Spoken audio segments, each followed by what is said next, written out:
Madagascar, for centuries the bloodiest cockpit of all the seas, where the infamous Brotherhood of the Damned waited to plunder the treasure-laden galleons from India and Cathay, then returned drunk with slaughter to their pirate stronghold of Last Hope.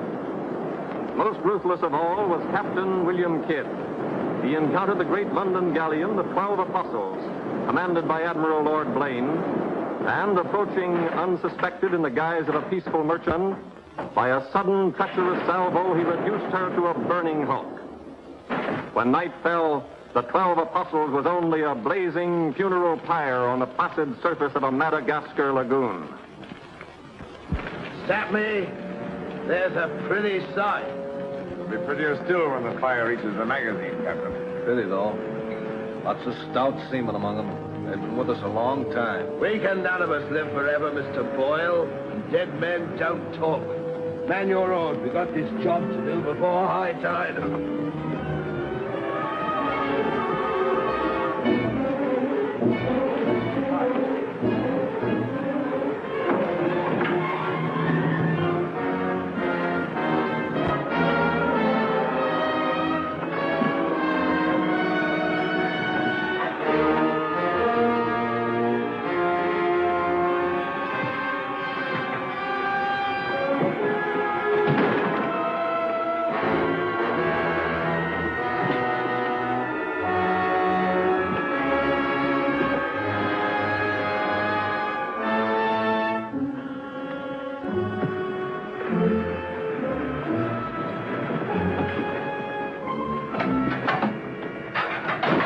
There.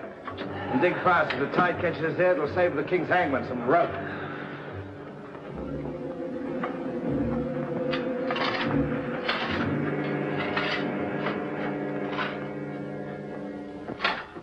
There you are. Deep enough to bury a man in. Give us a hand, man. All ready, Captain.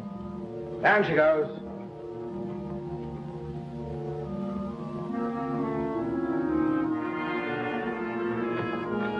What are you waiting for? Well, Captain, that chest's been in your cabin a longish time. And we all thought as how it wouldn't do no harm to open up that chest and make sure that what was in it then is in it now. I suppose you remember what was in it? I remember an emerald necklace that came off that Portuguese ship, El Vengar. And all those pearls that we took from the big ship, the Virgin Queen. I remember a diamond medallion we got from that Moorish galleon off Madagascar. And could we ever forget that silver casket with the arms of Lord Blaine that you claimed for yourself after the taking of the 12 Apostles, sir? Your neck will be stretched as long as your memory one of these days.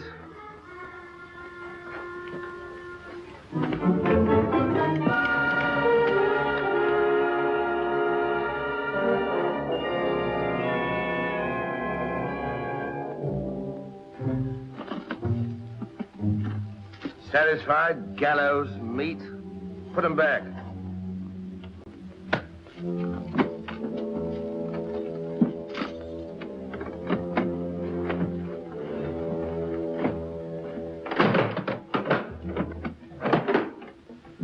Lower away.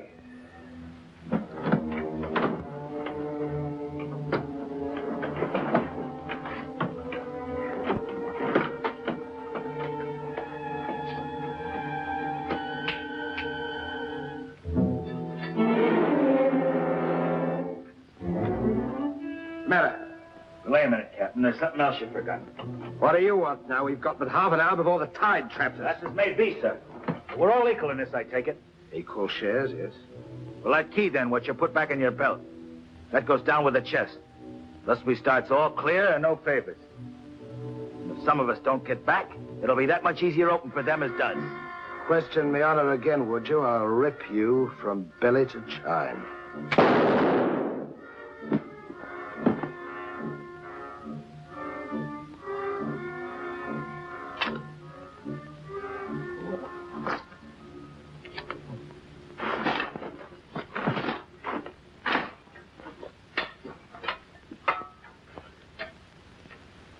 Are we such callous rascals that we'd leave a dead comrade without commending his soul to his new master?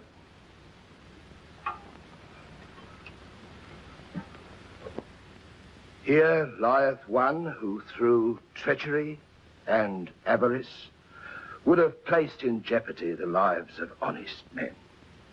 And here may he lie forever in the sands of Madagascar. Rest in peace. It's time to be out, lads. It's time to be away.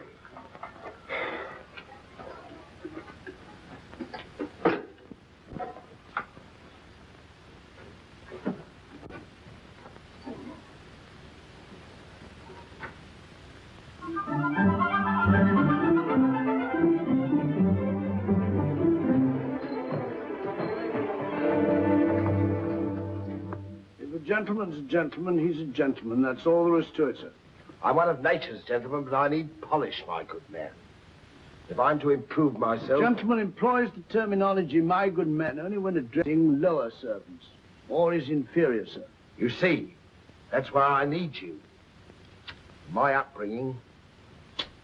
The gentleman never sucks his teeth, sir. Many a man's social career has been ruined by lesser. You seem to know your business. I want the best mine, and I can pay for it. 100 quid a year. An infallible mark of the person of quality is his reluctance to pay his domestics high wages. You don't say so. Merely an idiosyncrasy of good breeding, sir. 60 quid a year, then? You realize I've never been on board a ship before, sir. Oh, don't let that frighten you. To the contrary. In fact, since I was a nipper, I've had rather an adventurous inclination toward life on the bound in Maine. It should be quite educational, sir. You'll learn a lot, no doubt. Is it a bargain, then? Very well, sir. My hand on it? Oh.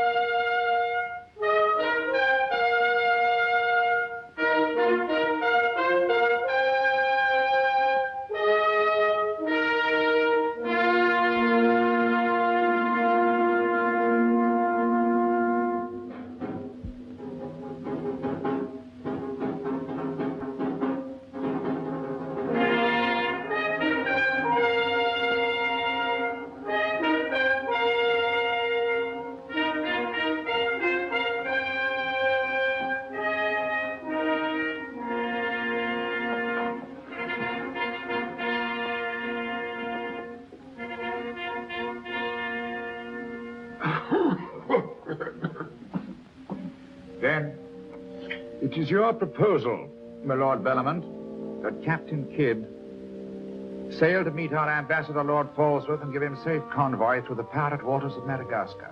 May it please your majesty, yes. That needs a bold and adventurous man. Bring in this Captain Kidd while we take the measure of him.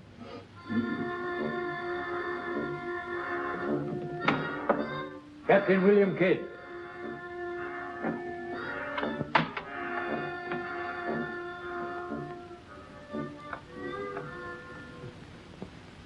Your Royal Majesty. Your noble lords. Belmont, is this your roaring killer of Spanish buccaneers? Me, my lad. I am only a peaceful shipmaster who must do trade with other ships without inquiring too closely about their business, and it was so I fell into the hands of the 12 apostles, a king's ship turned pirate. In Madagascar waters? I have never been in Madagascar waters, Your Grace. It was off the southern tip of Africa where I had gone to trade in elephants' teeth. Who commanded her? One of your admirals, Your Majesty. Name of Lord Blaine. He did turn pirate then? Sufficiently, my lads, to put fear in honest traders like myself. And if you are successful in this voyage, Captain, what reward do you expect? May it please Your Majesty, having forfeited my honor in that I was forced to strike me colors to a pirate, I want no reward but to regain it in the service of Your Majesty. Unless it be, or is it true that Lord Blaine's lands are estreated and his title forfeit? Yes. All I ask is that if I lay this renegade nobleman by the heels, is that you honor the humble self with his castle and his lands. Is that all you want, Captain Kidd? Not a pardon more, Your Majesty. The fellow treats of a title so lightly, he must be bursting with noble blood. Though I confess he keeps it well hid. Aye, sir, you can no more judge of a man by his appearance than you can judge the extent of a nobleman's brains by the expensiveness of his wig. Am I to suppose that the captain of the King's Guard would deign defense with me?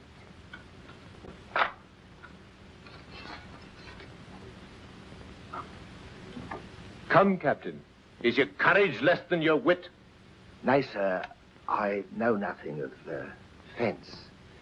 You must come at me quickly as though you'd kill me. Very well, then.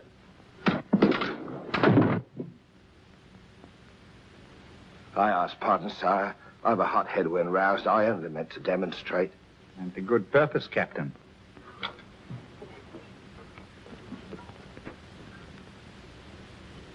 Your Majesty is satisfied with the captain of our choosing?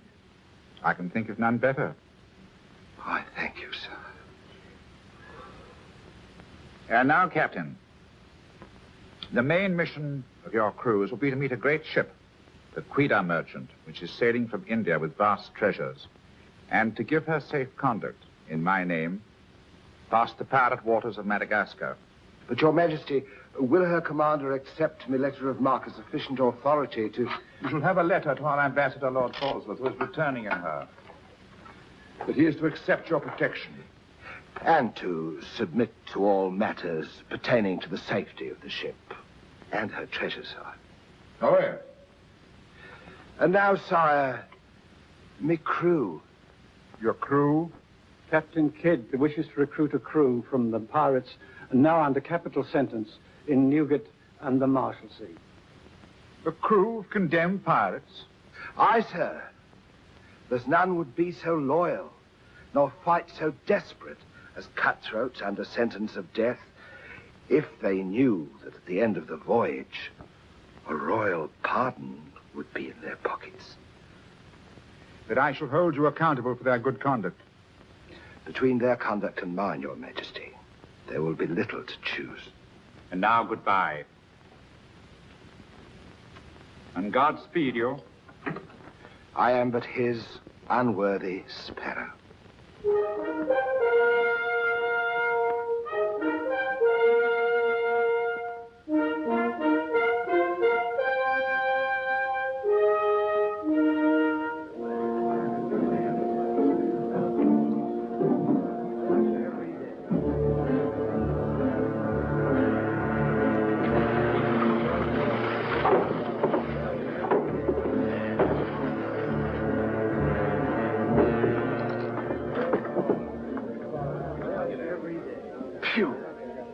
I'd rather eat the bill scum from an African slaver. Adam, don't let that temper get you the lash again. If I must hang, I'll hang. But I'll go to the gallows with clean guts, at least.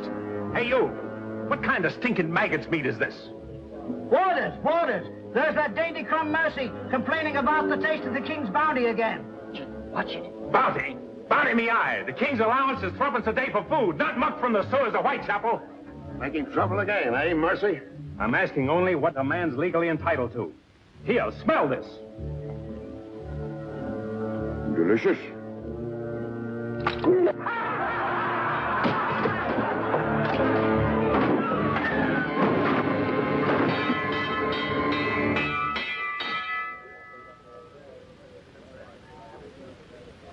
Here, you governor.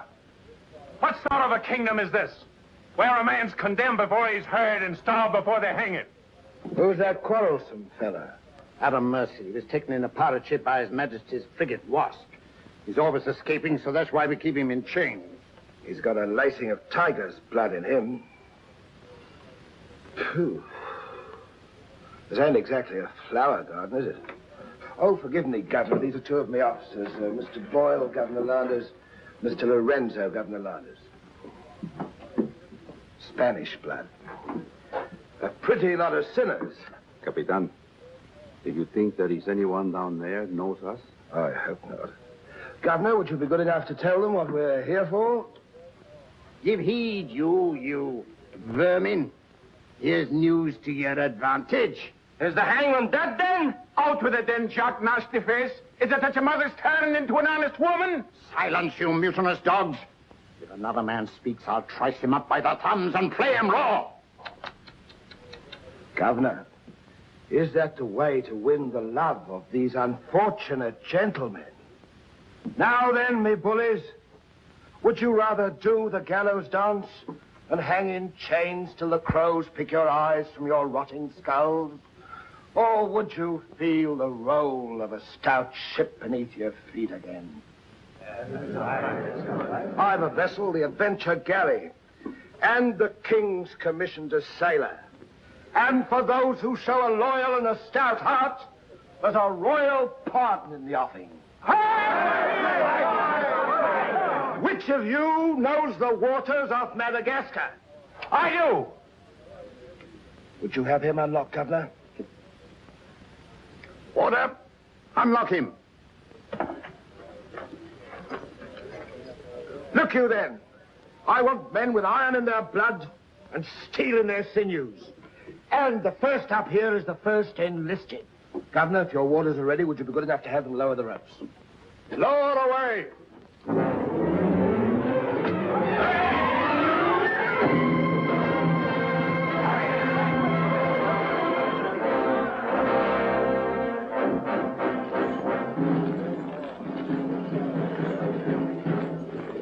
Here they come. Make ready, lads.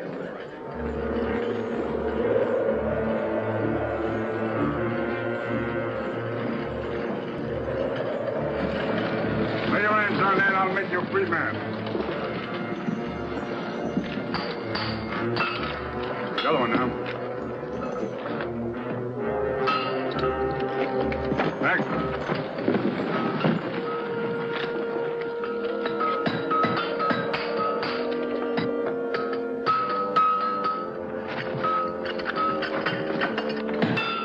Next one. Come on.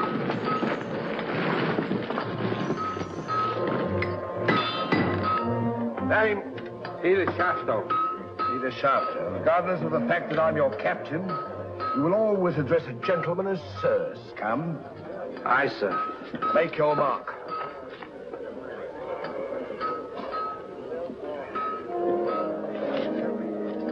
On board. Name? Adam Mercy, sir. Oh, so it's you. Mercy, that's a comical handle for a blade of fortune. Mercy. It's also something the world needs more of. Fire and death a philosopher. You speak cultured. Were you by any chance stable boy to a noble house? Perhaps. I was also master gunner to a buccaneer you may have heard of, Captain Avery. Avery's master gunner. We've need of a master gunner, Mr. Boyle, and from what I've heard, Avery was a shrewd hand at picking them. The berth's yours for as long as you can handle it. I can handle it. Swivel gun along, Tom. I'll forfeit a guinea for every miss. You'll forfeit your neck if you miss while you're on my ship. Make your mark. And you can write. We'll give you a nice bath. Then you'll draw a uniform befitting a master gunner. On board. Next man. Name? Bartholomew Blivens, sir. Bartholomew Blivens. Make your mark.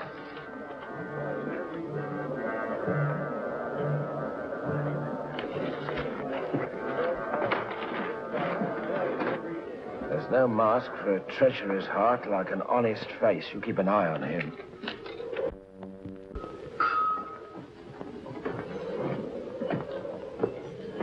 Down below.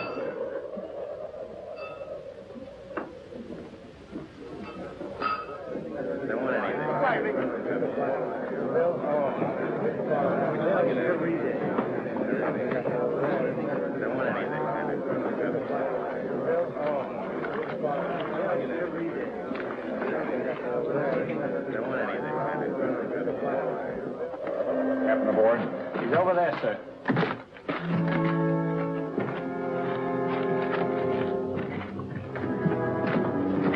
Next man. That's all, sir. Our compliment's full. Is it?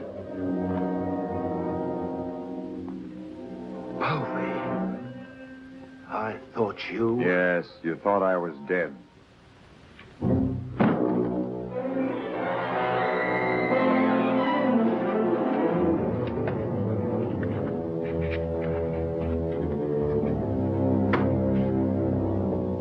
I can hardly believe my eyes. You mean you don't want to believe?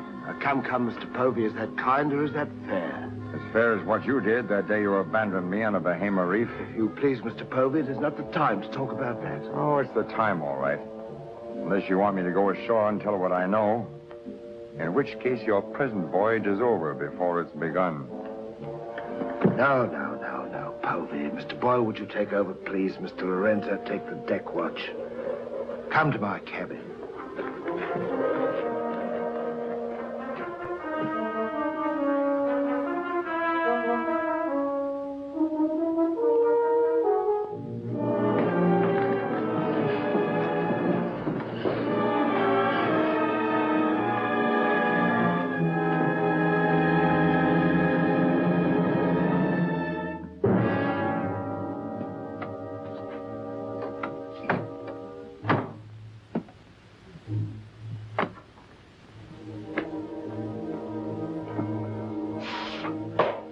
My heart bleeds when I think of one of your delicate constitution having to fend for yourself on a coral reef, Mr. Povey. Come off it, Captain. I know why you marooned me. It was so there'd be only 3 of you to share instead of 4. It's true. A hostile wind did blow us away from your reef. Between friends, we might have sailed back again, but we did exactly what you would have done, Mr. Povey. So no more of your sentimental nonsense, please. Now that we are 4 again, what then? We're not 4. We're 2. Boyle and Lorenzo, dull clods. 20,000 pounds apiece in their hands would only be spent in sinful ways. And you propose to remove them from the path of temptation. How? A knife in the dark? I'm not a violent man, Mr. Povey. I detest violence. People have such an awkward habit of getting in my way. I am an ambitious man, Mr. Povey. And an ambitious man, if he be bold enough, can carve himself a kingdom. I'm going to be a lord, my friend.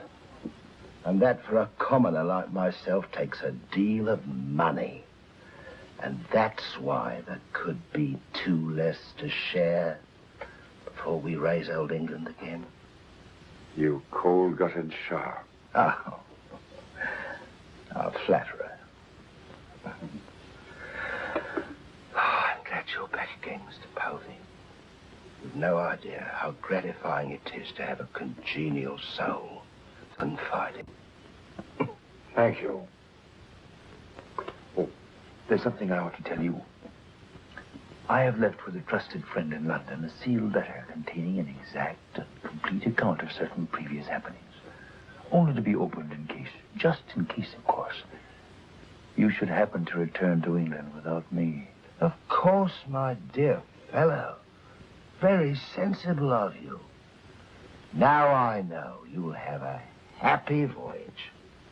I shall too.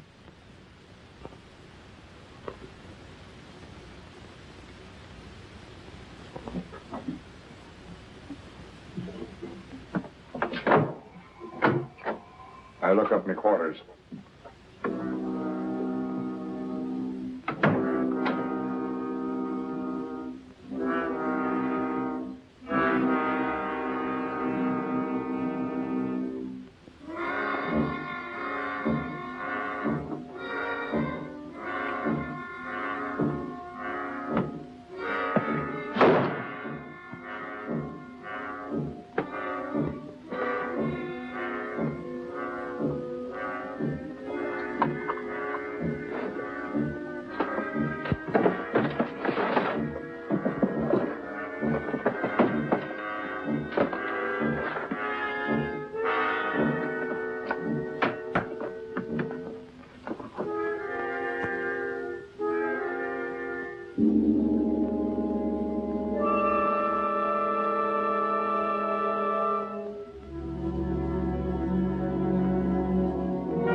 We're sailing for Madagascar waters.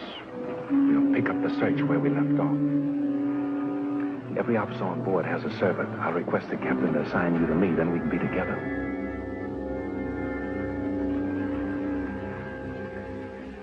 Yes, I've spent a good many years of my life at sea, milady, but I doubt if any woman minds a dash of salt, even in a peer of the realm, like myself. Now, if milady will join me in a minuet. My lady, sir, not me lady. Blast me, Shadwell.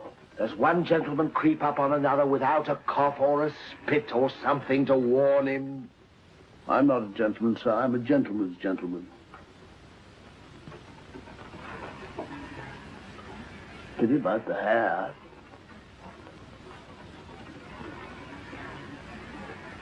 I suppose you've tried everything? Bear's grease? Prenatal influence, perhaps?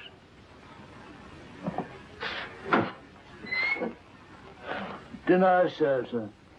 Thank you, Shadwell. Pardon, sir. I'll show you at your place.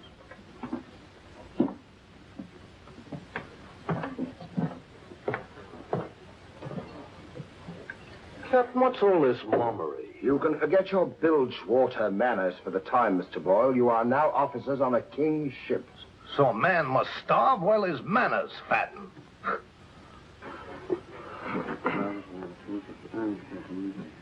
I know. And in a king's ship, it is customary for the officers to rise when the captain enters.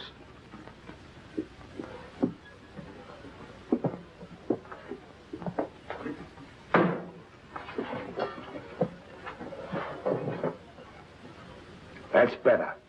Gentlemen, be seated.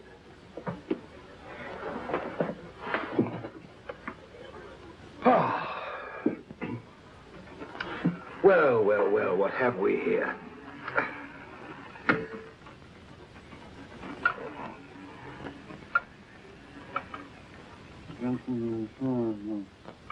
Of course, but don't press me.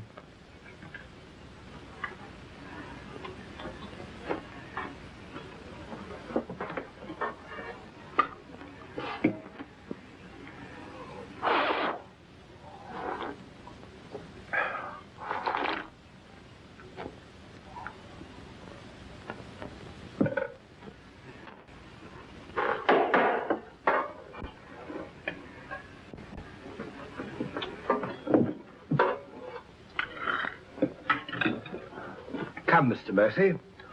Tell us something about yourself. You already know what was of consequence, sir. While under Avery, I was taken by King's ship and brought to London. There I was tried for a pirate and condemned. You were innocent, of course. No, sir, I was guilty. You speak above your station. How came you to go on the account? Call it love of adventure, crossed in love, a scandal, perhaps a mixing of all three. And you've seen something of the world? Enough, sir, to dislike what I've seen and to know there's small hope for a better. Perhaps you'll prefer the next world, Mr. Mercy. You were close enough to it when you were in the condemned hold at Newgate. But I'm keeping you from your dinner.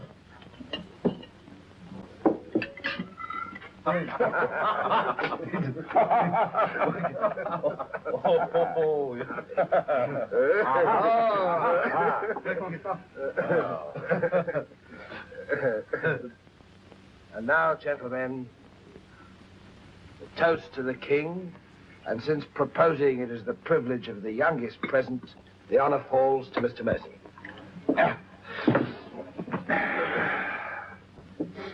Mr. Mercy, we're waiting. No, sir. Since I've little love for the king, I'll neither propose his health nor drink it. Nevertheless, you are on a king's ship. King's ship of the devils. It's all the same to me, sir. I owe him nothing. You owe him your neck, Mr. Mercy. If it were not for his bounty, you'd be dancing daintily on air at Wapping. I owe my reprieve to you, Captain. So to you I'll drink in gladly, but not to William. You stand up and drink to His Majesty's health as a king's officer should. Or by fire and flame, I'll have you shipped back to Newgate on the first vessel we speak.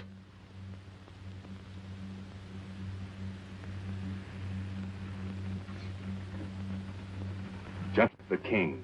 The king. God bless him.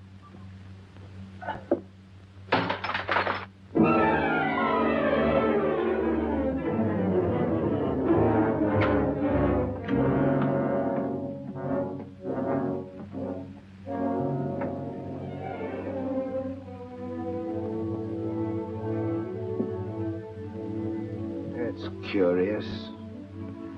Do you suppose His Majesty put him on board to spy us out? We found him chained to a pillar at Newgate. Wouldn't be too hard for the king to plant him there. Yes, but why would he speak so openly against the king? Your wits are even duller than usual, Mr. Lorenzo. Have you never heard of the serpent that takes the color of its background the better to strike? Shadwell. Yes, sir? You have a knowledge of high-born people and those at the court, Shadwell. Have you ever seen Mr. Mercy before? Not before this voyage, sir. He's as high of spirit as a gentleman of quality. I like him. Would you find out who he is, where he comes from? As you wish, sir. Thank you, Shadwell. Oh.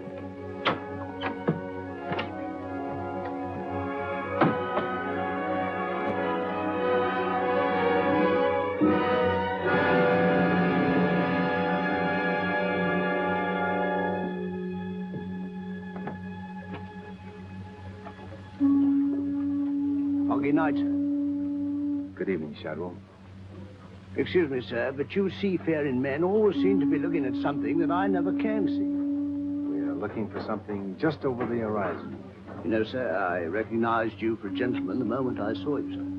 What are you, a valet, doing at sea?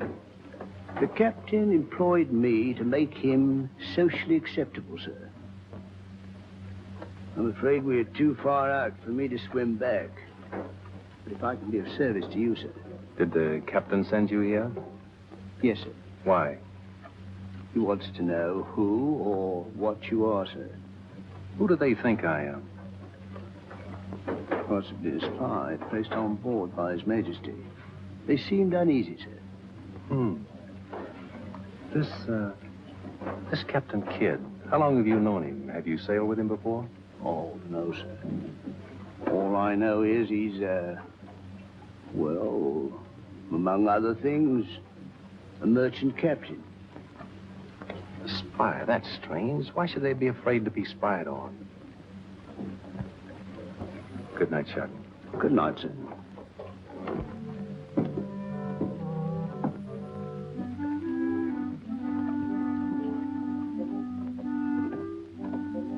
Who is he? Where's he from? He's a nobody, sir. He was employed by persons of quality where he learned his speech and his manners. Oh.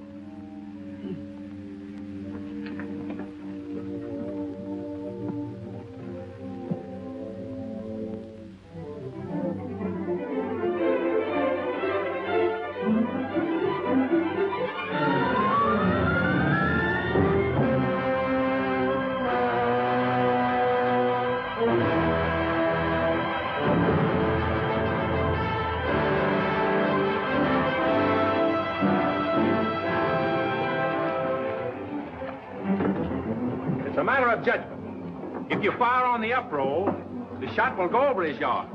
But if you wait for the down roll and the enemy's coming up, now watch.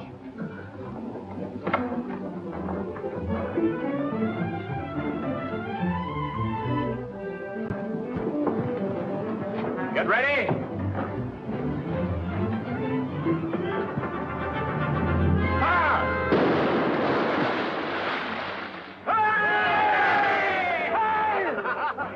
Pretty shot, Mr. Mercy. Can you do as well with a 74 throwing grape and canister at you? I've done it, sir. Reload and secure. And pick up your practice on the larboard quarter swivel gun. Mr. Mercy, you've sailed with Avery. You must know these waters. Fairly, sir. If we needed to careen and take on stores, where would you recommend? Poverty Bay, sir. It lies. We draw too much water. You remember, Captain? Remember? Remember what? I only know the Spanish Main. These are Madagascar waters. Poverty Bay. Aye, sir. Thank you, Mr. Mercy. Come along, Mr. Boyle.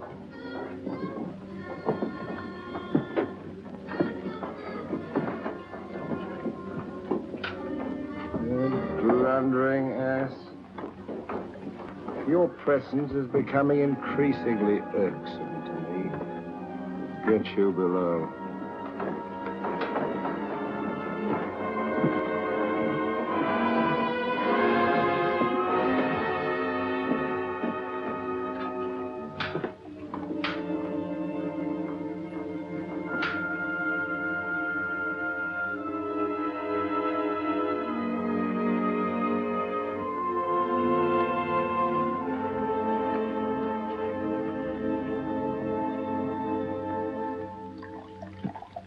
Now let's get down to the business of this voyage.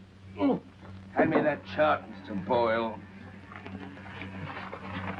Capitan, I have been thinking every day and every night. What about that dinero that we buried in the cave? What good is it there? Let's get it and get it back where we can spend it. That stays where it is for a while. Why? We've got a fatter prize sailing right into our pockets. Now, here's our present position. Here's Madagascar. Here's Calicut. In June, the great galleon, the Queen Merchant, sails from Calicut to England. We should meet her about here. She's stuffed from keel to gunwales with treasure to the value of £500,000. And we are to give her safe passage through the pirate seas. By safe passage, you mean we're to take her, Captain? Now, don't be greedy, Mr. Povey. I grant that most of what's in her may find its way into our pockets, but let's be fair. The king, poor gentleman, will expect something. But however we do it, it must be done legal-like and honest. Stick to ways you're familiar with. Why, you pox-rattled villain, I can be as honest as any man if I have the incentive. Oh, yes, my Lord Blaine. Lord Blaine's name is not to be mentioned among us, Mr. Povey. He's dead, so's his crew, and so's ours, and there's none outside this cabin that knows what became of them. And if you all enjoy living, you will remember that.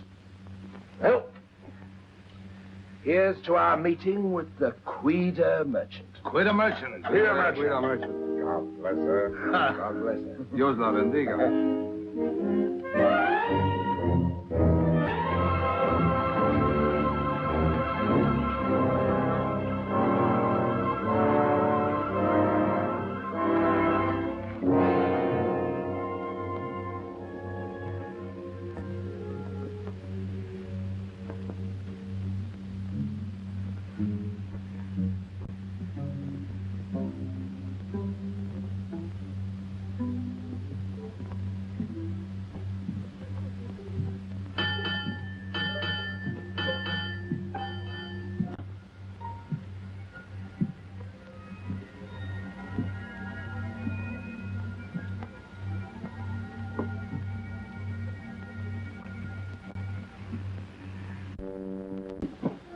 Wind fresh from west-northwest, sir. Course northeast by east. Night dark but clear. Very well, Mr. Mercy.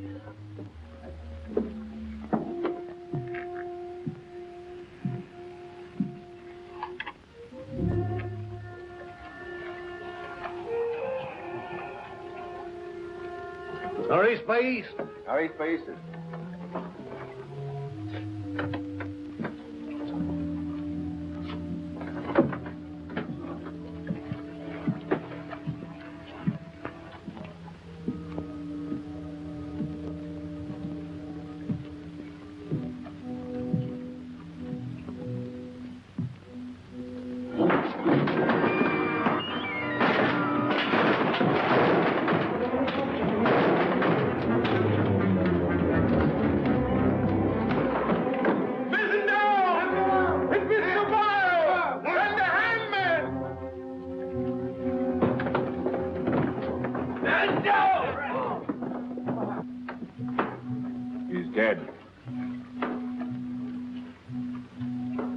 The man that's responsible for this, I'll hang him. Fish the yard and reset it.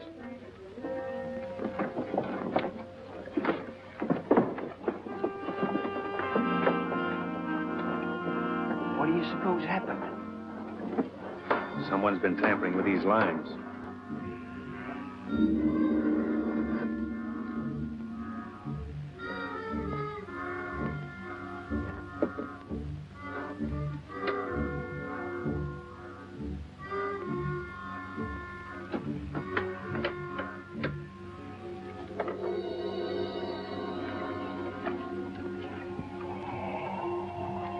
We are gathered together to bid farewell to a gallant seaman and a stout comrade. Here was a man, shipmates, whose heart the flinty mountains could not match, who always took better than he gave, whose benevolence was such the orphan's mite and the rich man's gold alike found refuge in his pocket. A jealous providence removed him from our midst, and I esteem it a privilege to commit his body to the deep. We shall all mourn him. Aye, we shall mourn him, but take comfort, my friends. We shall never see his like again. Rest in peace. Pop him over. Pity, Mr. Mercy, a great pity, but the ship's work must go on. Move your gear into poor Mr. Boyle's cabin. You will take his place as master. As master. Aye, sir.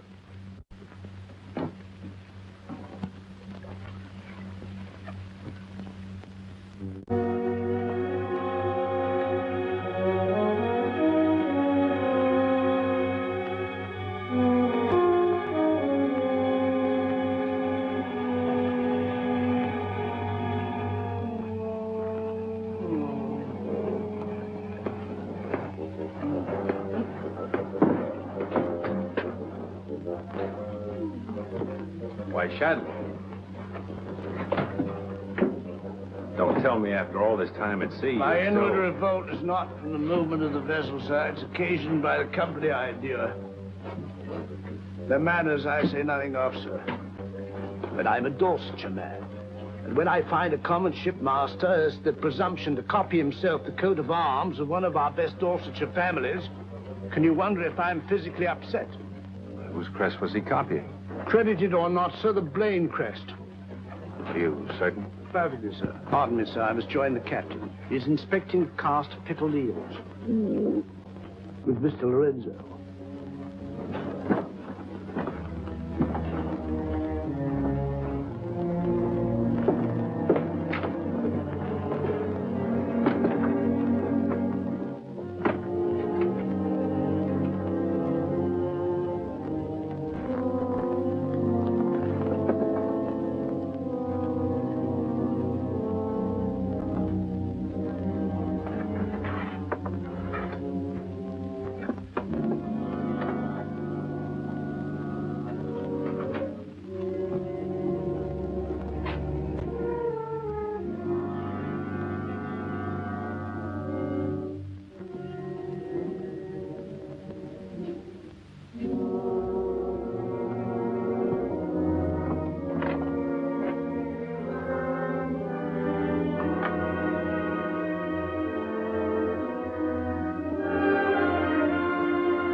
Well, Mr. Mercy,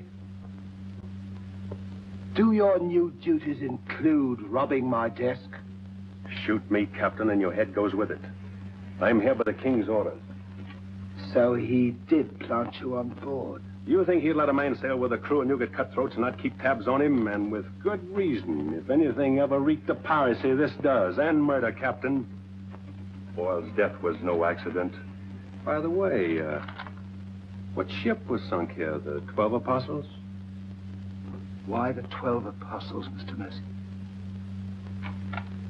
There's Blaine's ring. His name's on it, and he commanded the 12 Apostles. That'll make interesting telling in London when we get back, Captain. If you get back. When I get back, for if I don't. On the other hand... On the other hand, what? Since a man doesn't exactly grow rich in the King's pay... Oh. A crooked rogue. So you have your price. How much? An equal share in what's buried here. Share that with you, I'll be hanged if I do. You'll be hanged if you don't. Of all the slummocky blackguards.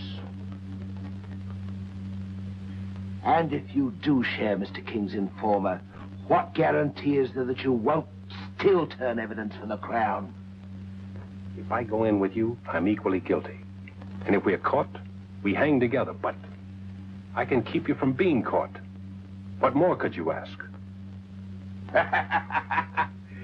You know, Mr. Mercy, I've wondered sometimes if ever I'd meet a more unscrupulous blackguard than myself.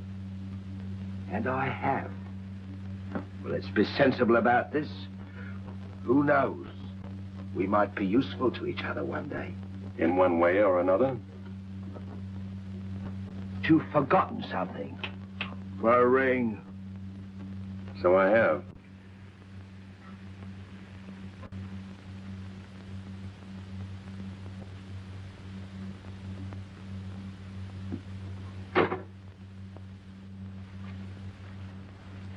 Listen carefully, because I want you to tell it in London if anything happens to me. Kid caught me in his cabin robbing his desk. I lied to him, told him I was a King's informer. Good. Yes, but he didn't believe me, not one word. He just pretended to. Oh, why didn't you shoot him? Then he would give us no more trouble. He proves the liar I think him. King's men or no, he betrayed an uncommon interest in the 12 Apostles. I didn't like that, Mr. Lorenzo, and I mean to find out why. Why, you could have charged him with robbery and turned him off at a yardarm, all legal and shipshape. We would have been rid of him once and for all. Let's not be impetuous, Mr. Povey. He can't leave us, unless he swims. It'll be rather amusing to find out what he does. So you rest easy. Leave Mr. Mercy to me.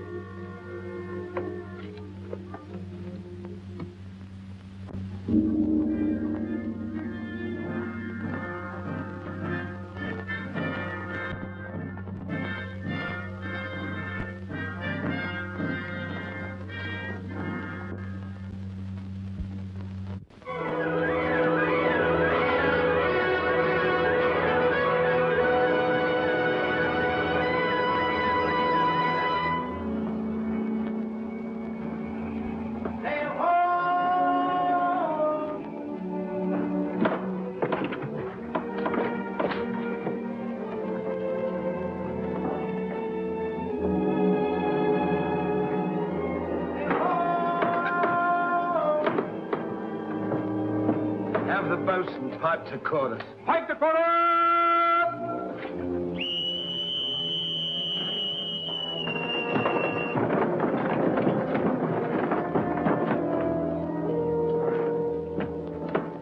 The Queen merchant, sure enough. Can you make her out, Captain Rawson? She hasn't the cut of a buccaneer, Your Excellency. Much too tidy for that, more like a king's ship. Yet she has the lines of a merchantman.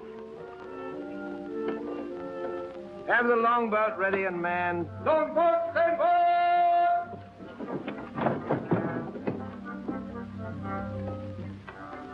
Stand by to put a shot across her bows, Mr. Mercy. Aye, sir. Number 4 gun crew, stand by for action!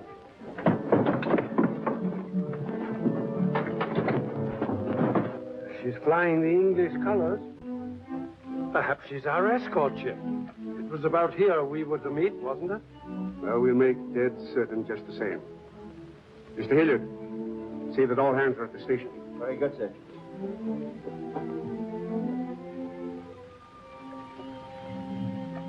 Ready? Fire! Well placed, Mr. Mercy. Hard to starboard. Hard to starboard. Starboard she is, sir.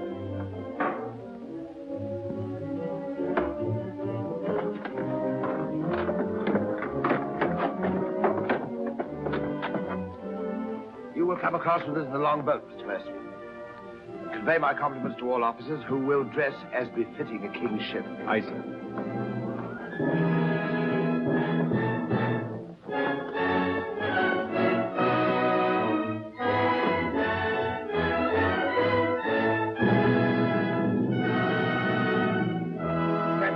Kidd of His Majesty's privateer adventure at your service, sir. Mr. Povey, me surgeon. Mr. Mercy, me master. Mr. Lorenzo, me navigator. Welcome aboard, gentlemen. I'm Captain Rawson. I'm Lord Falsworth, His Majesty's ambassador to the court of the Grand Mogul. Your obedient servant, sir. I've been sent to give you convoy, and we'd better make haste with our business. These are unhealthy waters for ships to be hove to, as I discovered a day or so ago. You mean you sighted some of the pirate brotherhood? More than that, sir. We beat off two of them. Avery and Culliford out of Last Hope. Some 30 leagues south of here. Oh, stop me, I near forgot. Could you spare us some powder and ball? We used more than was safe during the action. Oh, why, all that you need, sir, and welcome. Mr. Lorenzo here could attend to that, then? Oh, Mr. Hilliard, take Mr. Lorenzo below and see that he gets what he wants. Aye, aye, sir. Captain. Oh, sir.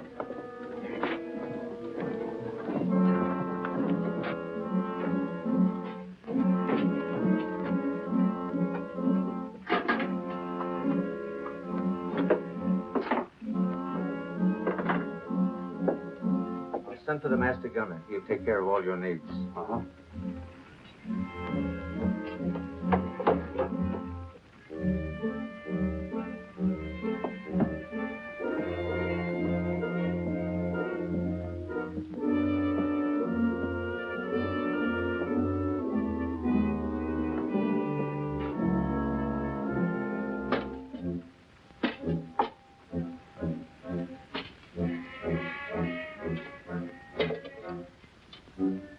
Mr. Lorenzo!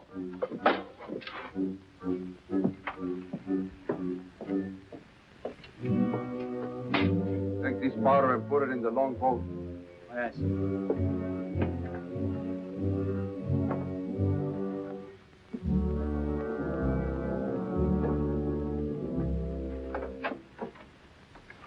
Gentlemen, my daughter, the Lady Anne Dunstan. Captain Kidd, Mr. Povey, Mr. Mercy.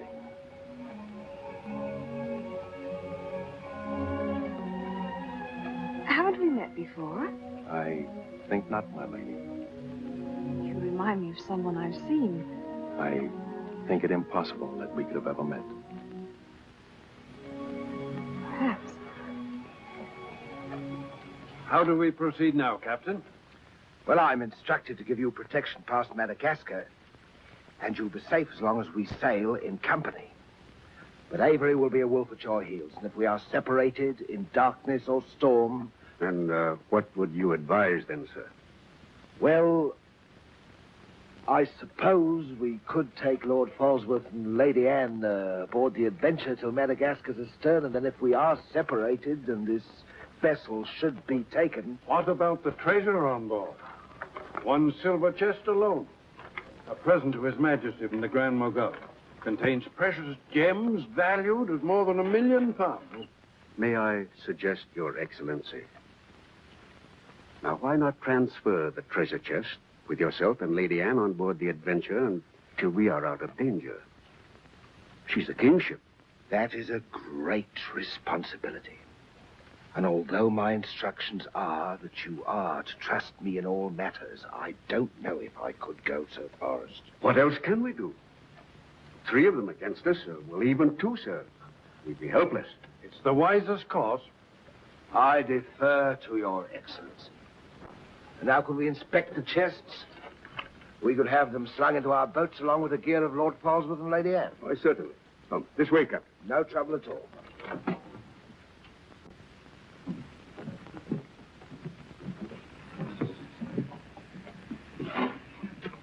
Hoist away.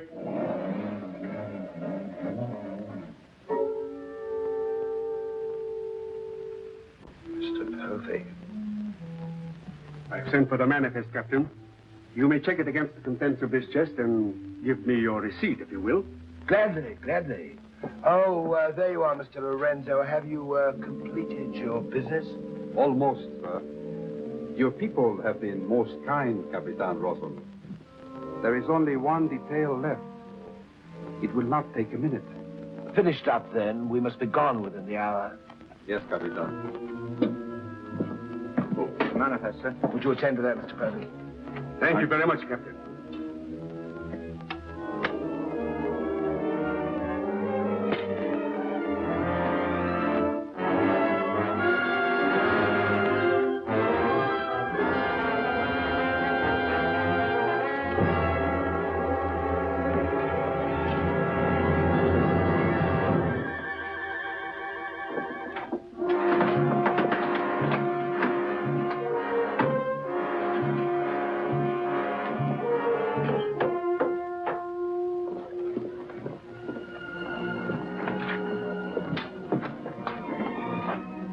Come, Mr. Lorenzo. You've seen a lovely lady before this. A tribute to your beauty, ma'am. Did you finish your business below? Yes, Capitan. Then we'd better be underway. Mr. Mercy, you will see Lord Polesworth and the Lady Anne into the boat. Yes, sir.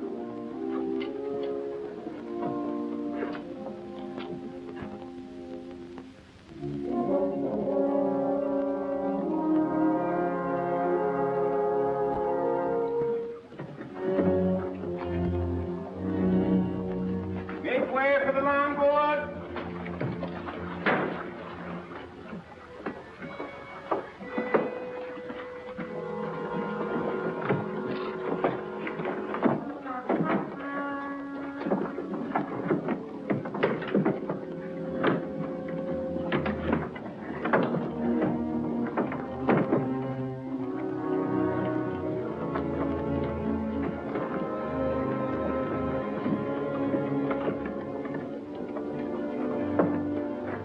You will look after the loading, Mr. Lorenzo.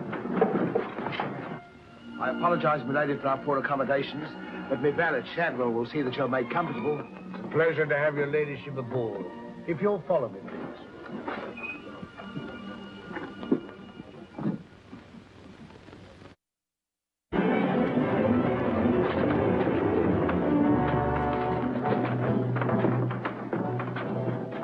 Why hasn't it happened?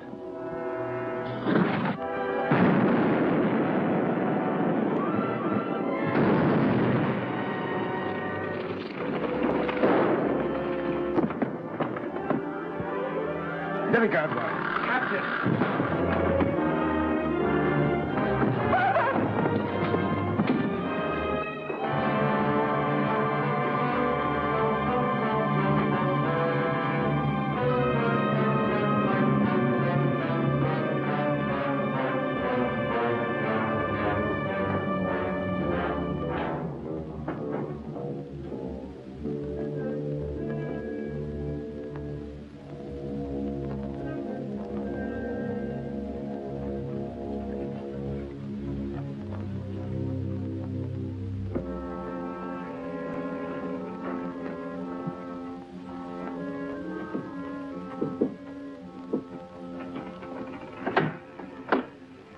Excuse me, milady. Your father. May I say how sorry I am? The captain has requested that you take your meals in the main cabin. Oh, no, Shadwell, I can't bear to face those men. I can't. I quite understand, milady. But the captain's orders are orders. Shadwell, you must help me. There's no one else I can trust. But what can I do, milady? I'm only a servant. Oh, where can I turn? I'm so confused and frightened. Thinking of my father and the others lost back there. And on this ship, wherever I go, those horrible staring men. That Lorenzo who was always standing behind me, beside me. Last night there was a tapping on the door. When I opened it, there he was, that evil, smiling face of his. Well, he might better belong with those pirates you fought a few days ago. Pirates, milady? We fought no pirates. Well, my father said Captain Kidd told.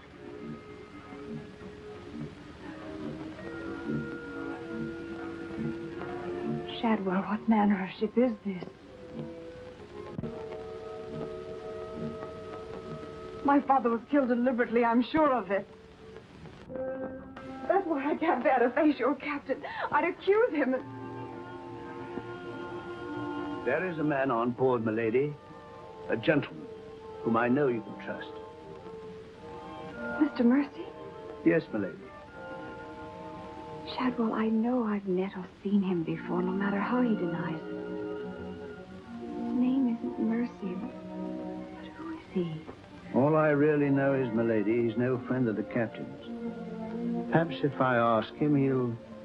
Shall I? Oh, yes, will you please? Yes, milady.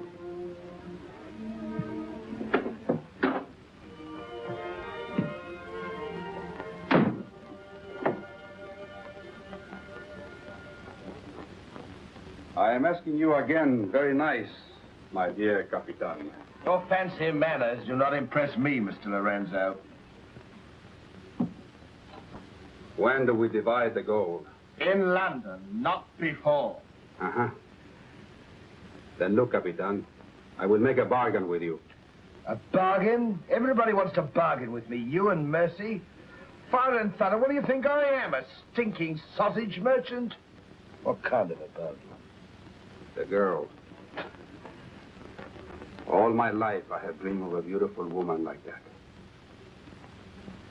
Give me half of my dinero now, and you can split the rest between you, if you will let me have her. Fie on him. He's smit with love. Again. I want her, and I am going to take her. Whether I like it or not. Uh-huh. With all this treasure on board, the crew is like a barrel of hot gunpowder. All that is needed is a word in the right ears. Do you mean mutiny? You're a witness. He's inciting the crew to mutiny. No, Capitan. I was only joking. You have a very nasty way of joking, Mr. Lorenzo. As for the girl, I have my own plans for her, and they do not include you. Get out.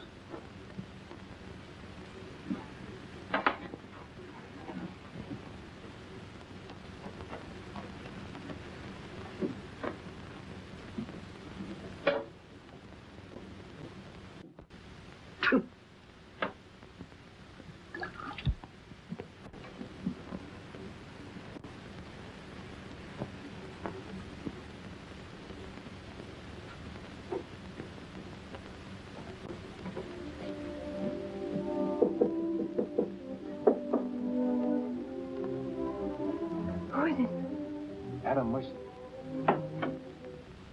Mr. Mercy, I'm...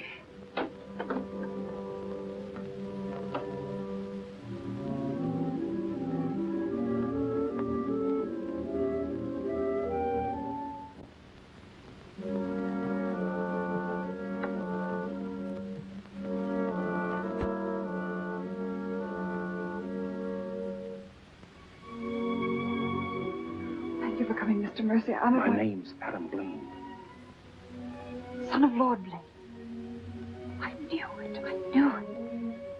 Well, what are you doing on this ship? My father was killed and accused of piracy. Few people believe Lord Blaine. The king did. That's why I went to sea and turned pirate 3 years ago. That's why I'm on this ship.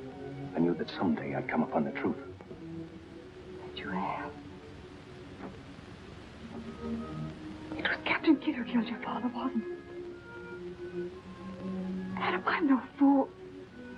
He did the same thing to my father. The fat butcher.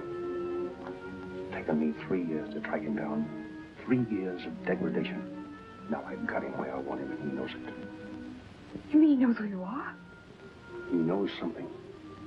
That's why you didn't admit to me who you were. Why you avoided me. If Kit knows we shared this, he'd kill you with as little compunction as he means to kill me, if I let him. What can I do to help? There must be something. Forget everything you've seen on this ship. Play up to him. Be friendly. That way you'll be safe. Now, when you get back to London, no matter what has happened to me, go to the Lords of the Admiralty and the King. You'll be doing me a great service as well as yourself. I will, Adam, I promise. You're going to have trouble with Lorenzo. The beating of the lamb's exciting the tiger. His blood's getting too rich for him. He'd be the better for bleeding. Things are getting a bit complicated, my lord. The king may accept the elimination of the Queen of Merchant as an accident. Maybe even the sudden demise of Lord Falsworth. But what about the lady? You said you had plans for her. Do they include... Mr. Povey, the little dear's as safe with me as if she was my daughter. My passion's power and gold. Since she suspects nothing, I'll deliver her to His Majesty on with his share of the Queen of Merchant's goods. I'll weep appropriately over the untimely demise of her pa, receive the grateful thanks of me sovereign, and a peerage is mine. My lord. Laugh if you will, but that's what I'll have. And neither man nor devil shall stop me.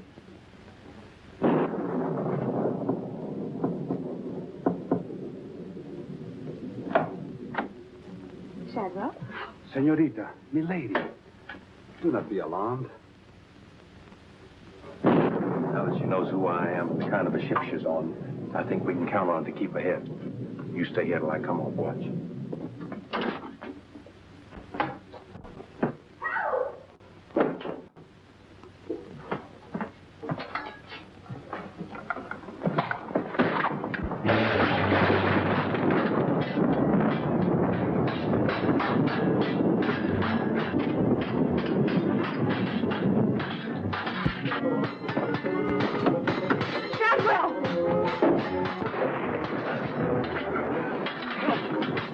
Use your heads, Smoky. Luck's with us tonight. Which of either of them would you like to see survive?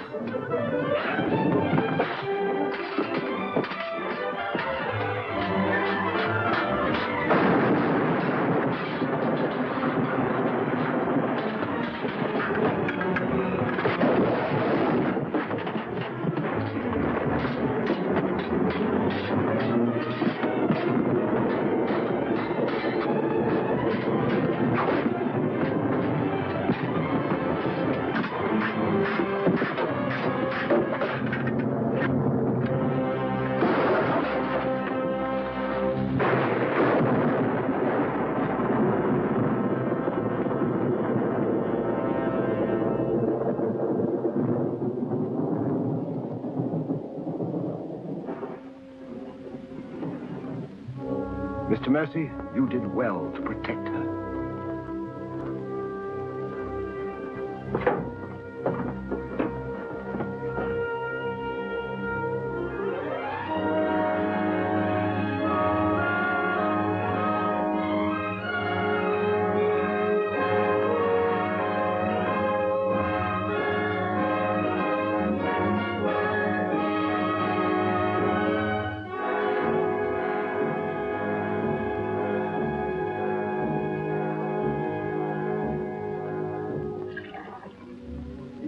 Sir?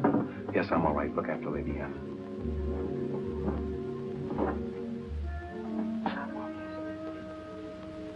Adam, what's the matter? My medallion, it's gone. Has the Blaine crest on it. Blaine. Perhaps I can find it for you, sir. No. It must have come off just before Lorenzo went through the port. Shadwell, take Lady Anne to her cabin. Oh, please, Adam, I can't go in there. You must, Anne. This is serious. It involves you. Remember, no matter what tricks he tries, you've never seen me before, and you don't know who I am. Shadwell, I think. Well, don't worry about me, sir. He never could get anything out of me, and he never will. It's the only way you'll be safe. Shadwell will watch out for you. What about you, Adam? What will he do? The same thing he's done to the others, if he gets a chance. Oh, Adam. Don't worry, Anne. I at least know what to expect. Go now. Shadwell, if anything does happen, remember you to stand by Lady Anne and see that she gets safely to London. I'll stake my life on it, sir. I know you will. Be careful, Adam. Please be careful. Come, milady.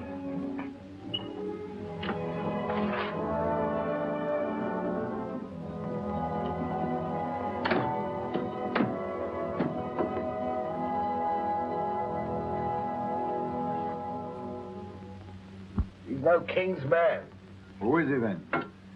Tomorrow we put into the lagoon for water, and while the crew's getting it on board, you and me and Mr. Mercy's going to the cave. You're going to take him in there? I've a peculiar humor to watch my clever young friends fizz when we dig up their chests. Sweet dreams.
Think fast, Mr. Mercy. You haven't got forever.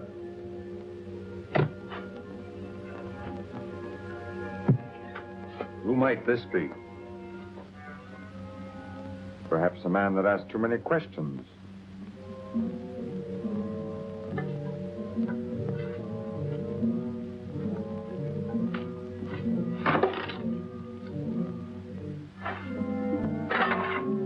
Gently now, Mr. Mercy.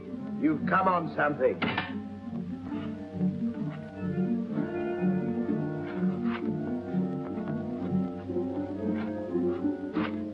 So it was the 12 apostles, eh, Captain? Yes, it was, Mr. Mercy. Open it up.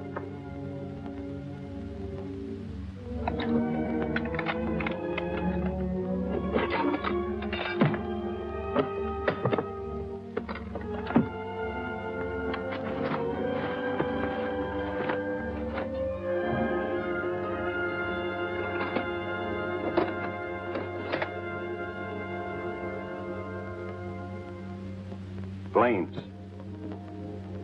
Planes. He was a brave seaman, but foolish. Did you happen to know him, Mr. Mercy? I'd heard of him. I thought perhaps you had. This is yours, isn't it? I traded a ring for it. One of Avery's men. Yes. When I encountered Lord Blaine at sea, I did my simple duty as a loyal subject.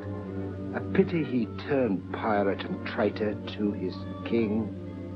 Liar!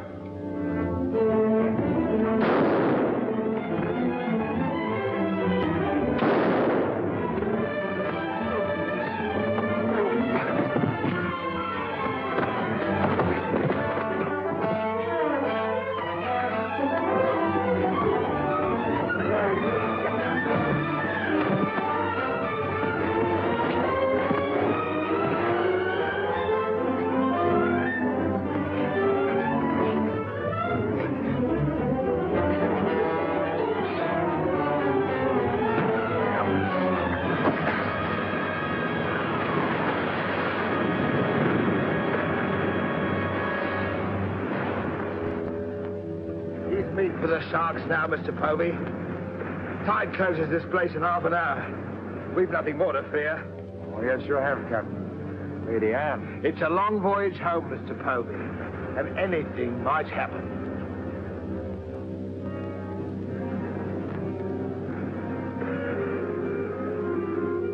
Naturally, her ladyship is still very distressed, sir. In the midst of life, we are in debt, Shadwell. And though my heart bleeds... My heart, sir. My heart bleeds.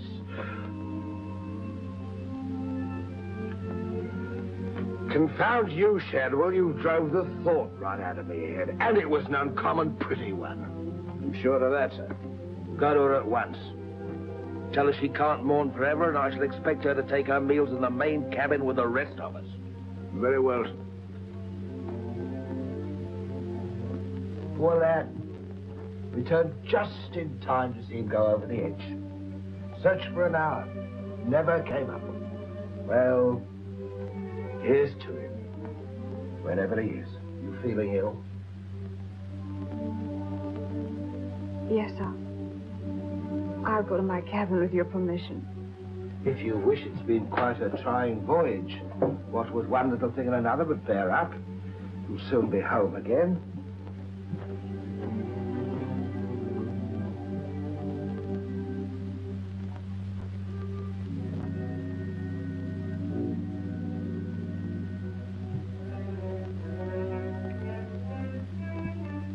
I warned Adam not to go. No one could have stopped him. It was cold-blooded, planned, deliberate. The same will happen to her ladyship unless we can...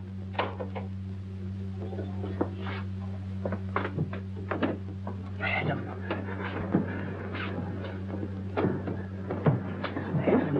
how did you...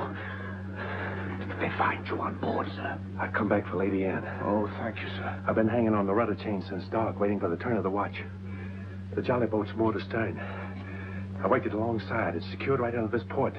Bart, get in it and drift aft under the main cabin. Well, now, get me some dry clothes. Shadwell, where's the captain? In his own cabin with Mr. Povey, sir.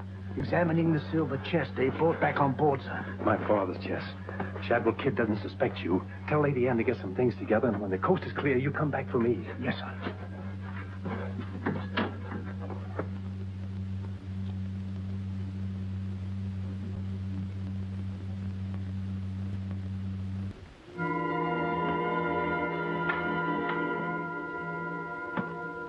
Bow, sir? Aye, sir. Rouse out both watches at daybreak. We're waiting on the morning tide. Aye, sir.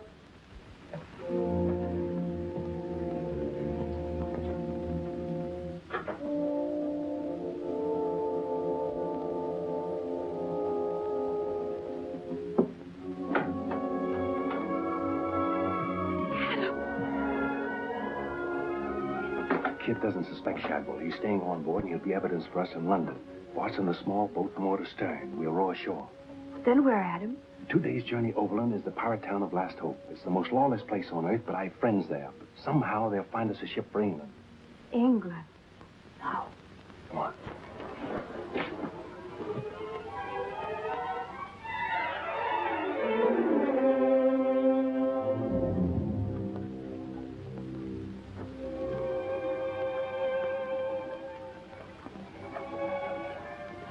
Get down in the bow.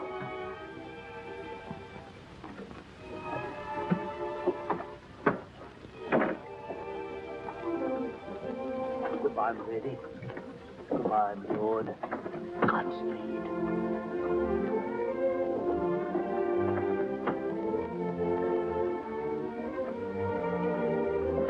I'll see you in England. Ahoy there! Who's in that boat now? Come on!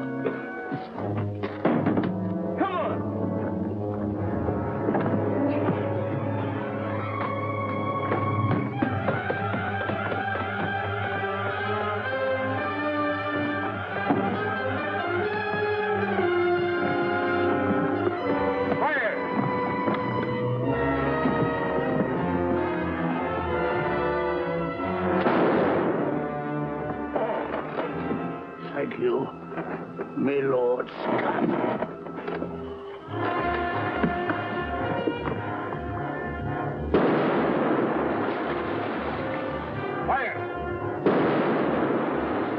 And the longboat!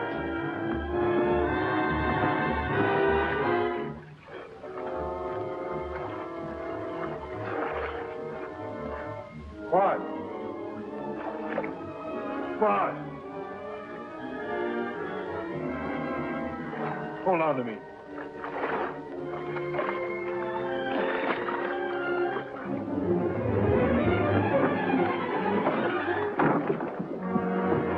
Take her away.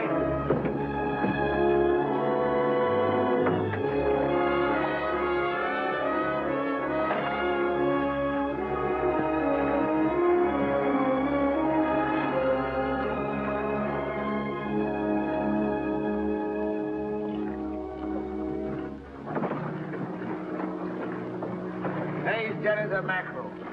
He's gone through. I guess that's the end of him, eh, Captain? And good riddance. Back to the ship, boys.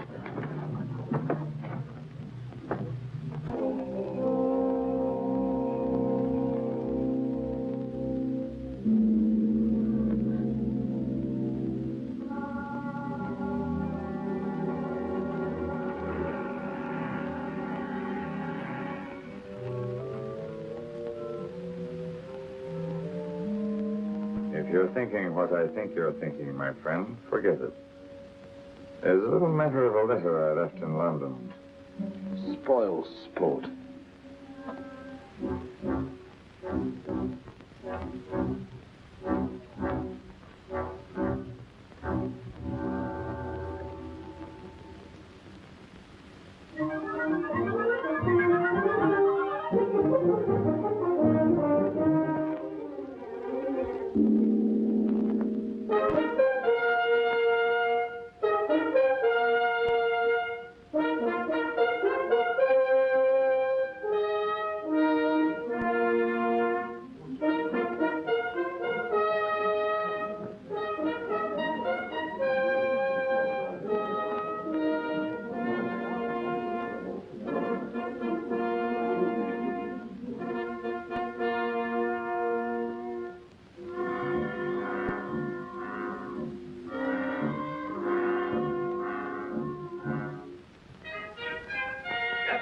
Captain Kidd.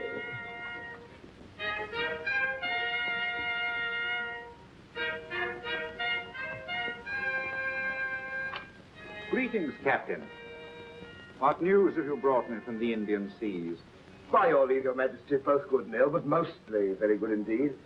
I returned by way of the American colonies, sire. So I understood. With the main points of your voyage, I am familiar. I wonder if you can enlighten me about the affair of the Queen's godchild, Lady Anne Dunstan, and your shipmaster, Mr. Mercy.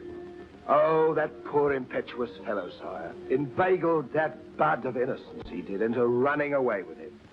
And catching him red-handed in defense of my very life. I was forced to dispatch them both. Rest in peace. Tell me, Captain, about the treasure and the Quida merchant. Unfortunate, sire. Most unfortunate.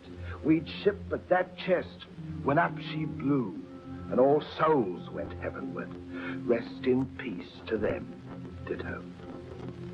I see. And about the 12 apostles and Lord Blaine, do you encounter any trace? Nay, sire. I can only hope that the weight of his sins sank both him and his ship. I see. Then how do you explain this?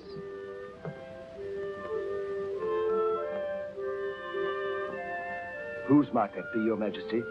My officers found it on your ship at Plymouth after you left for London. It bears the Blaine crest, with which I believe you are not unfamiliar. I've always felt that Mr. Povey, Miss Surgeon, a very wily fellow indeed, was hiding something from me. Hiding it in a secret lazaret in your cabin, Captain? I hope Mr. Povey has a proper explanation, sire. Mr. Povey was killed 3 days ago defending it. With his dying oath, he swore it was not his. Perhaps Shadwell, my valet, slipped it aboard. Might it not have come from a Madagascar cave, Captain? There's something dreadful queer about all this, Your Majesty. Enough of your lies. Look.